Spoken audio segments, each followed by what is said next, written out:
Listo.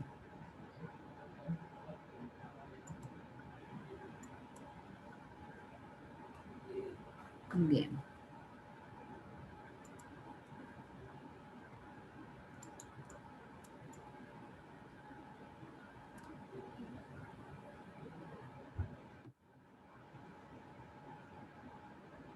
Ah, ya. Oh, qué pena.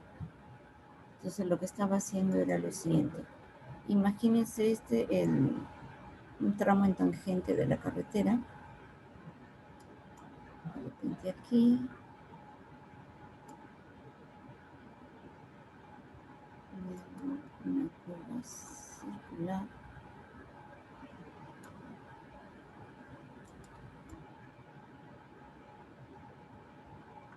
Hacemos ahí. Y tendría pues mi curva.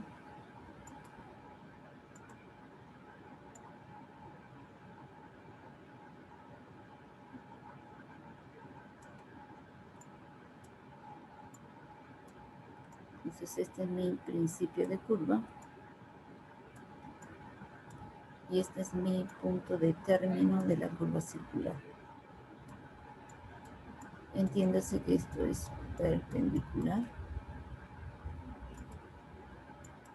Está mejor. Ok. Entonces, cuando va a entrar a esta curva, necesita que la vía se peralte, pasar de la sección de bombeo a una sección con peralte. Entonces, mejor así. Entonces, esta longitud de transición de peralte parte se da en el tramo recto y otro tanto se da dentro de la curva. Hasta aquí más o menos. Entonces, a esto lo voy a llamar sección A y a esto lo voy a llamar sección D.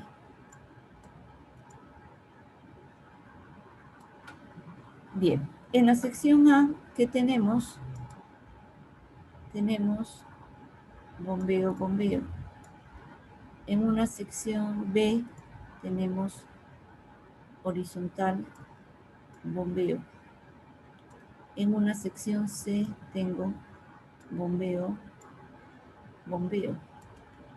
Y de ahí sigue rotando para que en esta sección yo tenga una inclinación de peralte. Entonces tengo las secciones A, B, C y D.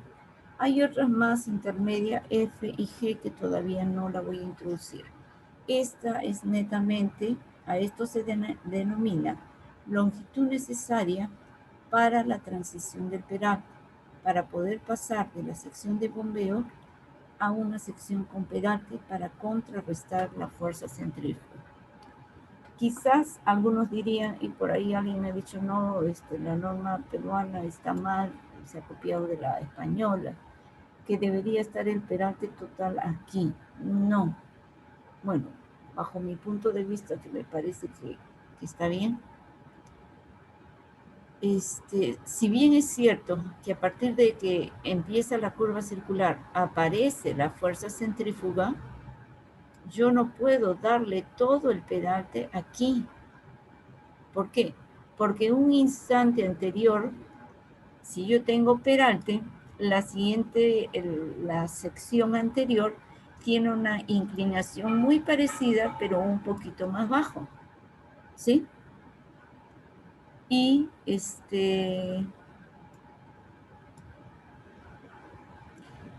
ya aquí, por ejemplo, en este instante anterior a la aparición de la fuerza centrífuga, aquí digamos que tengo esta inclinación, pero ya es una inclinación bastante pronunciada, muy parecida al valor del peralte, y no existe fuerza centrífuga. Acá no hay fuerza centrífuga, por cuanto el vehículo tendería más bien a resbalar al interior y no a hacer equilibrio. En esta sí hay fuerza centrífuga y hay coeficiente de fricción. Existe un equilibrio de fuerzas, pero al desaparecer la fuerza centrífuga, el conductor resbalaría hacia el interior, por cuanto yo sí considero prudente que el peralte total se dé hacia recién el total hacia el interior de la curva. ¿Sí? Bien. Ahora. Yo quería explicarles qué es el IPMAX. Este IPMAX viene a ser lo siguiente. Esto mismo que tengo acá, voy a hacerlo como si ustedes se pararan al costado de la vía. De repente lo hago acá.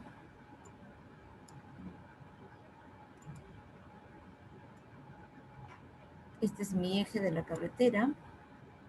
Este es el borde de la carretera. Imagínense que se echan a un costado, aquí.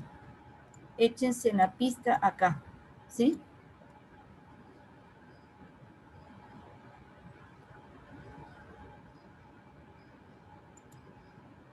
Y ustedes están ahí echados en la pista a un costadito. Y van a mirar en esta dirección. Entonces, ¿qué es lo que veo? Veo este que es el eje, la parte superior. Repito, imagínense que ustedes están echados a un costado de la pista mirando en esta dirección. Entonces, ¿qué estoy viendo? Estoy viendo el eje de la carretera. ¿Qué estoy viendo? Digamos que el borde de la carretera, ¿no? O sea, si yo hago calzada, calzada, entonces acá voy a tener un borde.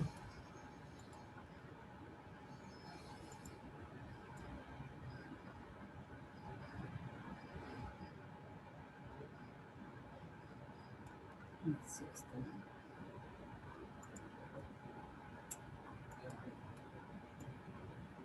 bien. Ups.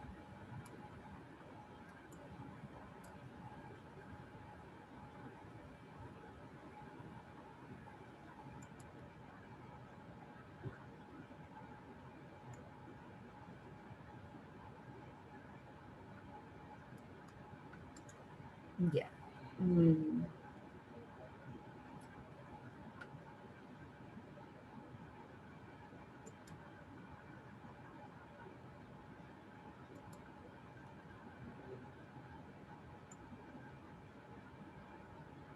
Este es mi borde.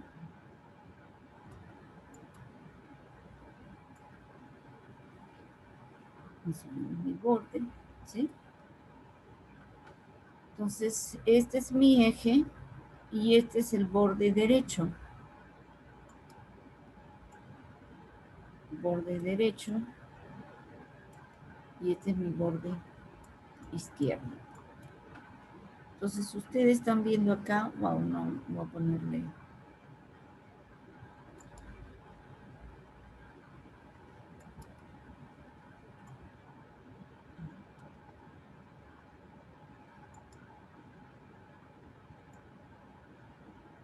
Este es el borde izquierdo y el borde derecho, porque ustedes están viendo hacia adentro y ahí echados en la pista, a un costado. Entonces arriba tengo el eje de la carretera, abajo tengo el borde derecho, pero que se junta a la misma altura con el borde izquierdo. Entonces yo voy a hacer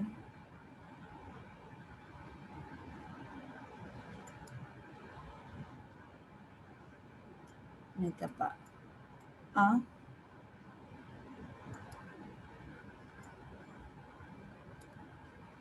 B, C,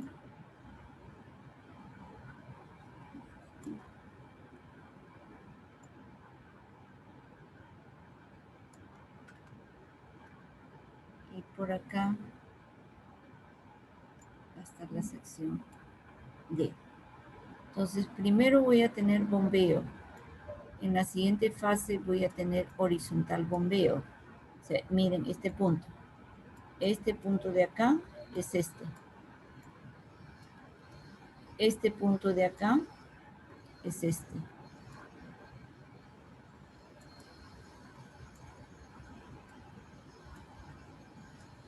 Este punto de acá sería arriba. O sea, tengo bombeo abajo, bombeo arriba. Y de ahí sigue evolucionando, evolucionando hasta que adquiere el peralte total. Hasta que adquiere el peralte total. Entonces, el borde de la calzada describe una inclinación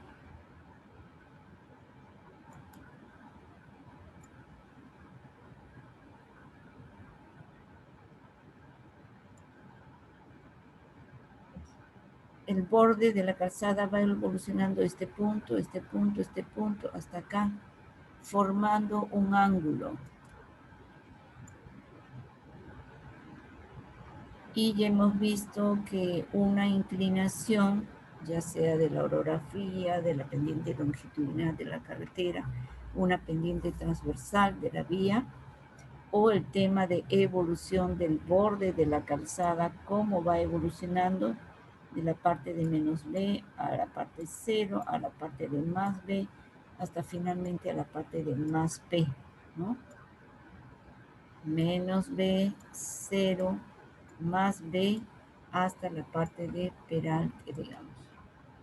Entonces, esto describe aquí una inclinación que es la que se denomina el IP max.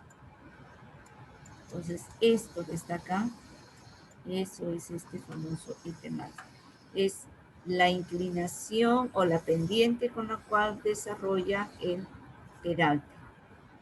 Y esa no debe superar esta inclinación. Quiere decir que por cada, hipotéticamente por cada 100 metros, subo yo una altura de 1.4. Esa vendría a ser la inclinación con la cual se estaría desarrollando el peralte.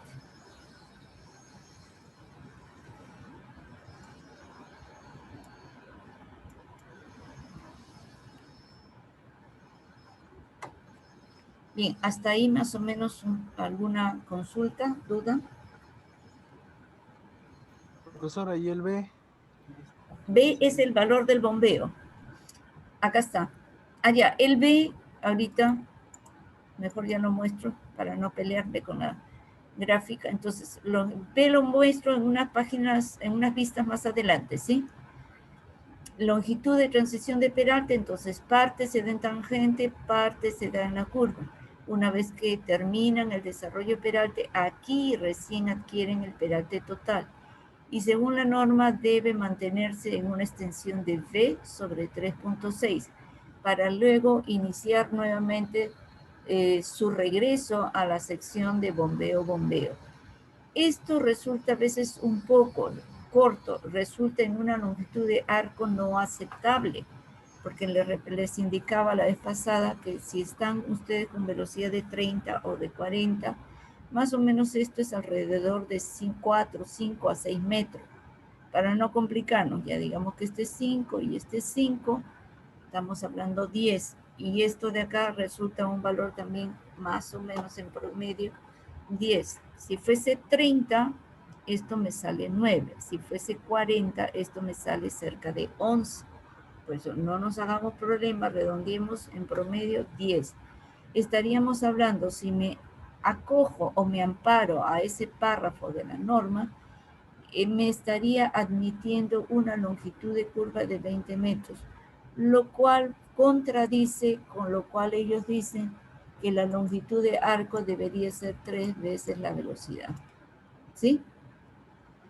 Entonces es allí que yo sugiero, a ver, dice, se sugiere que este valor sea al menos 3 veces, ¿sí? Por ahí creo que en alguna parte de la norma indicaba, creo, o el espacio recorrido en 2 segundos, ¿sí? Pero si hablamos de mínimo minimorum, es preferible trabajar con una longitud de arco, más que todo cuando ya veamos el tema de las espirales. Ya después les explicaré por qué pido 60 más bien como valor mínimo. repito, si yo me amparo a que dice la norma que para tramos de escaso desarrollo, en las cuales las tangentes son relativamente cortas, deben ustedes asegurar que se complete el desarrollo de peralte y una vez alcanzado se mantenga en una extensión de V sobre 3.6.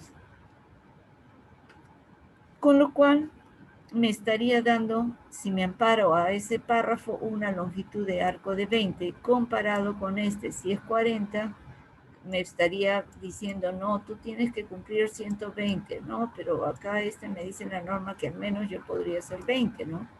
Asegurar el desarrollo operativo. Entonces yo preferiría, asegúrense la existencia de la espiral, 60. Ahora, cuando el valor del radio supera lo necesario para no necesitar de espiral, cuando este radio de diseño es mayor al radio indicado en el radio para el tema de las espirales, esa distancia podría ser menor de 60 metros. Podría ser. ¿Por qué?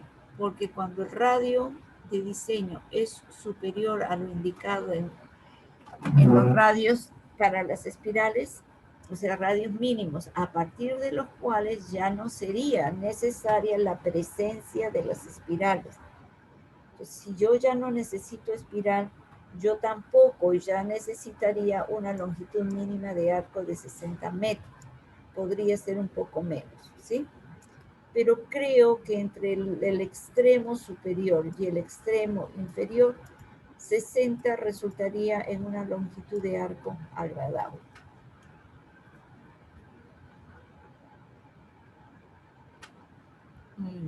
Bien.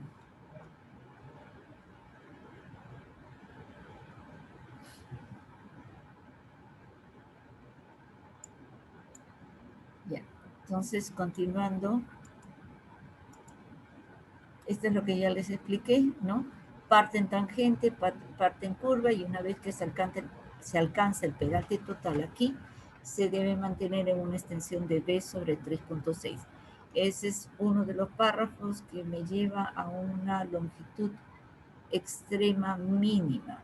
No me parece muy adecuada, pero es así como dice la norma. Bien, el tema del bombeo viene a ser prácticamente el peralte inicial. Las calzadas deben tener una inclinación mínima denominada bombeo, y esto depende, eso sí, depende de la superficie de rodadura y de la precipitación que se dé en la zona. Muchas de nuestras carreteras de penetración lamentablemente no hay verno, y no es que exactamente sea un error de diseño, sino por cuestiones económicas deciden sacrificar la verma y queda de esta manera. Bien.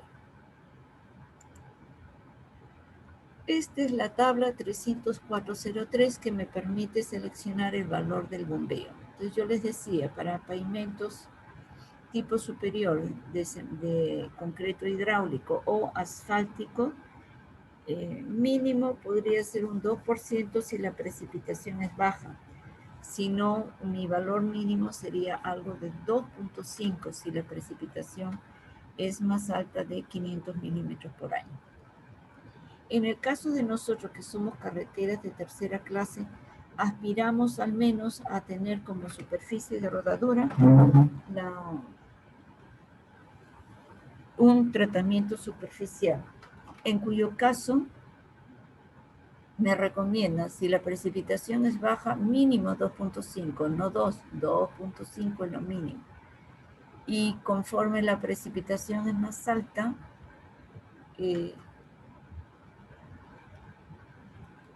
la inclinación logra alcanzar hasta un 3%.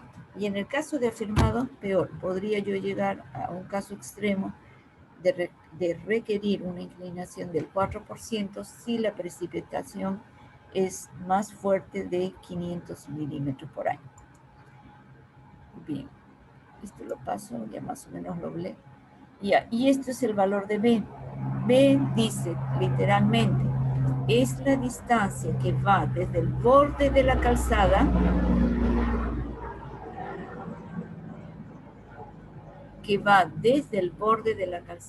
hacia la zona de giro. Usualmente la zona de giro es en el eje de la carretera. Usualmente tenemos esto. En cuyo caso, por definición, es desde el borde hacia la zona donde se realiza el giro. Donde acá pasaría a ser la mitad del ancho de la calzada o el ancho del carril. Ese vendría a ser el valor de B. Pero cuando el giro se da en uno de los extremos, aquí o acá, el valor de B, por definición, es desde el borde de la calzada hacia la zona donde se realiza el giro. Ahora sí ya satisface tu consulta del valor de B. Sí, profesora, gracias. Ok, listo. Me dan 5 minutitos, por favor. Voy a poner pausa a la grabación. Listo. Ok.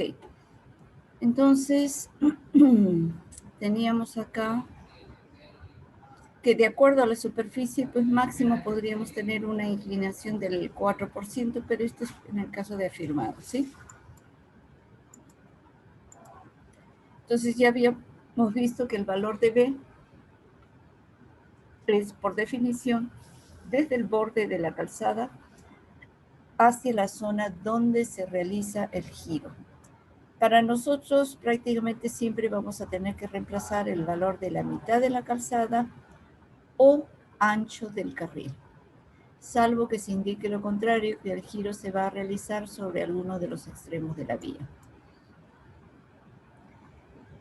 Para hacer uso de esa fórmula necesito el valor del ancho de la calzada.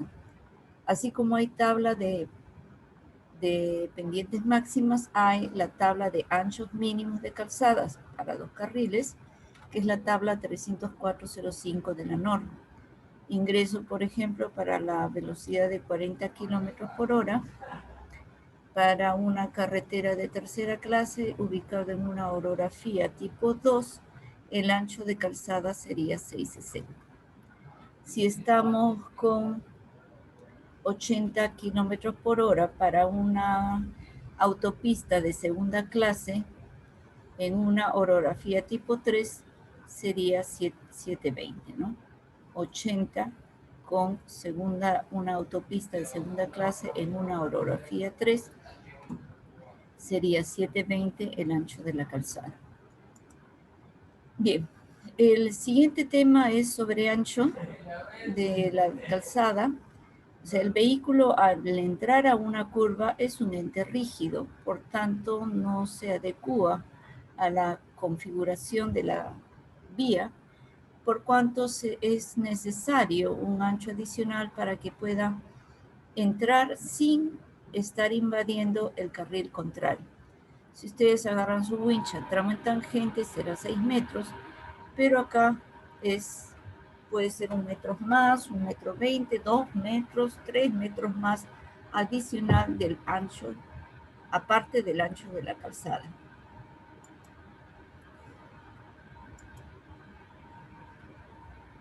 La fórmula más o menos se obtiene de esta simplificación. El vehículo entra a la vía, este es el radio de curvatura y este espacio con respecto a este extremo que tiene el vehículo es el adicional que yo tendría que tener para que no invada el carril contrario. Este de acá, este cateto sería el radio menos el valor del sobreancho, ¿no? Porque este es radio, le quito el valor de sobreancho. Entonces, R menos el valor del sobreancho al cuadrado más L al cuadrado es igual a R cuadrado.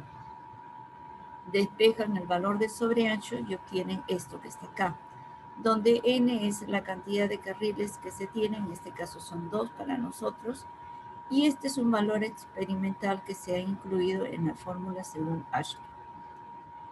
Entonces se reemplaza V en kilómetros por hora, R en metros, L vendría a ser la longitud, ojo, que va desde la parte frontal, parachoque frontal, hasta el eje posterior del vehículo, ¿sí? Esos serían los únicos datos. A ver. Entonces estamos hablando de vehículo de diseño. Este vehículo de diseño, perdón, las características físicas y la proporción de vehículos de distintos tamaños que circulan por la carretera son elementos claves. Estos vehículos seleccionados son conocidos como vehículos de diseño, los que definen los distintos aspectos del dimensionamiento geométrico y estructural de la vía.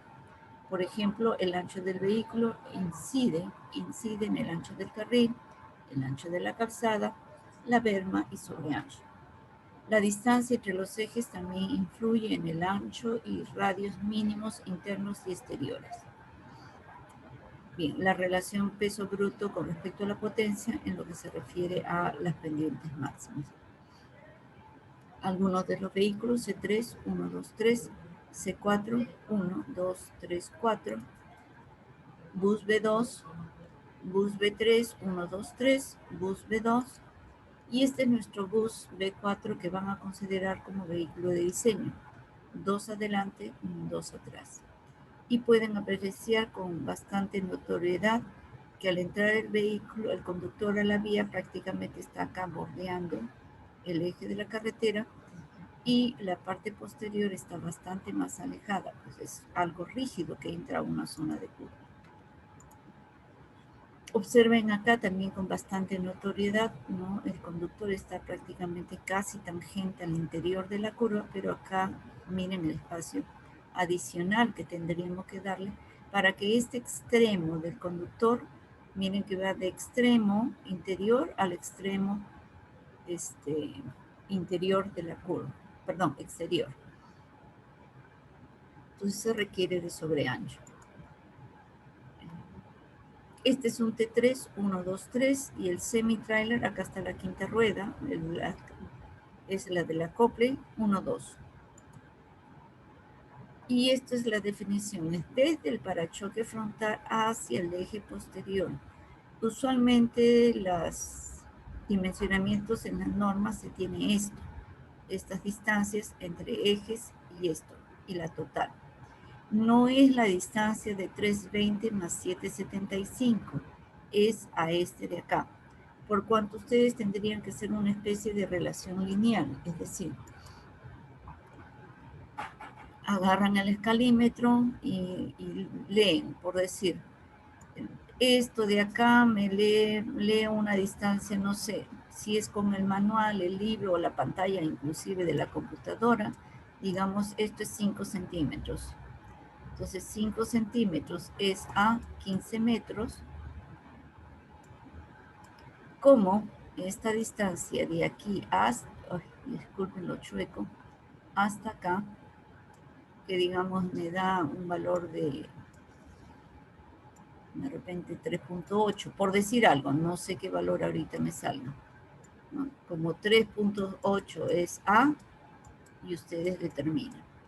Ese valor debe estarles saliendo a ustedes aproximadamente para este tipo de bus algo de 11.8, más o menos, pero ustedes tienen que sustentarlo, ¿sí?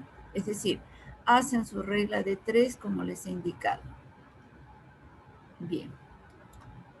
Ya nos queda un minuto. Uy. Ya, la norma dice que el sobreancho lo puedo determinar con esta gráfica. Por favor, no. Dice, también se puede determinar utilizando esta gráfica. Es un rotundo no. Porque esta gráfica se arrastra desde el año 1970 y era exclusivamente para un camión C3, cuya longitud, creo, entre el parachoque y el eje era algo de 7 metros, ¿sí? Si se me corta, vuelvo a entrar al mismo link, por favor, ¿sí? Algo de 7 metros 20, 7 metros 30. Entonces, esta gráfica es exclusivamente para el camión C3 y no debe ser utilizado alegremente para cualquier unidad.